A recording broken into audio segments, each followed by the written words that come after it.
Got a big dose of crotchety old red-ass JR on Grilling JR this week. This was Ask JR Anything, and he was asked several questions by fans, and every time that he was asked a question, JR would just get bitchy about it.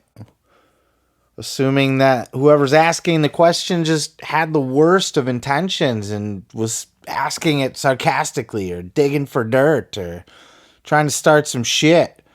JR was defensive and crotchety and red-assed as a motherfucker. You ever hear the term red-ass JR?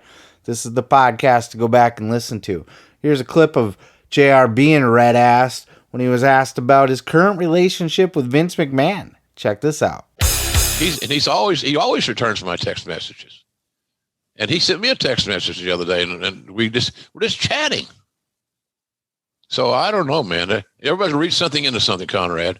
Well, there's got to be some damn dirt. God damn it, we need dirt. Son of a bitch. Where's the dirt? I don't want to know what you have for breakfast. Who gives a shit, JR? Nobody gives a shit. I want fucking dirt. If you don't give me dirt, then I'm not going to listen to your goddamn show anymore or your Grilling JR podcast. That's what we got to have. We need it. We want it. We need more the derisiveness, and we need more goddamn combative nature in our world that the world doesn't give us. So it's fine. I love red ass JR. This is my favorite version of JR. He's a grumpy ass old man. He is grumpier than shit balls, and he knows it. He knows that he is, and it makes for a great show. Conrad just kind of laughs and, keeps it going and everything. But man, JR can just go off on a tangent, and he must get a lot of hate on Twitter because he assumes the worst in every question he's asked, and he's always doing that thing. Well, now you're gonna say JR said this, and that's the worst JR impression ever. But you get what I'm saying, if you've ever listened to him, you get it. Besides all of that shit, we also got this clip. Finally got the answers that I've been kind of wanting to hear. The more explanation anyway. We've shed some more light on the explosion debacle from AEW's Revolution pay-per-view and the exploding barbed wire death match. I've covered it extensively here. JR shed some new light on that whole situation. Check out this clip. I thought the pay-per-view, exclude the last 30 seconds where the big explosion was supposed to go, and it bombed. It was a malfunction of the pyro.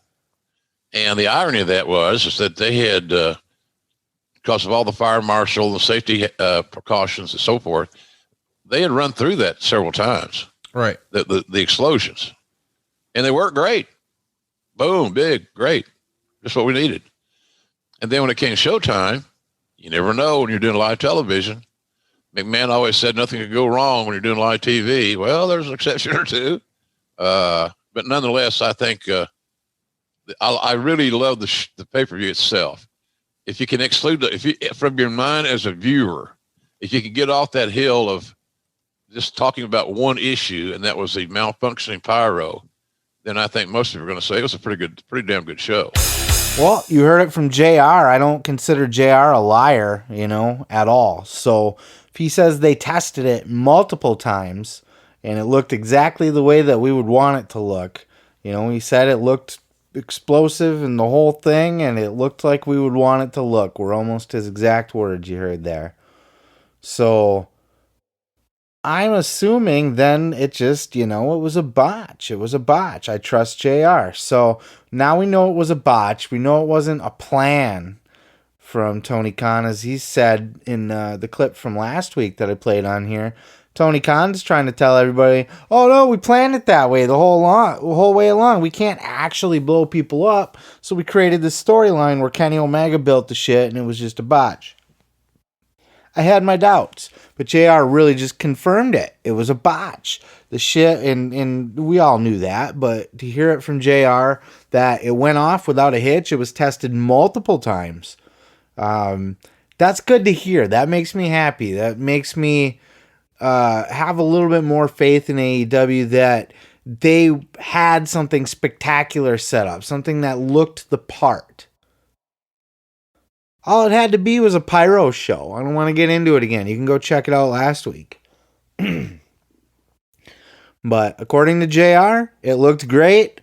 It was tested multiple times. They were ready to go. And then when the bright lights were on and the camera was rolling, fucking nothing. Oh well. Is what it is. It happened.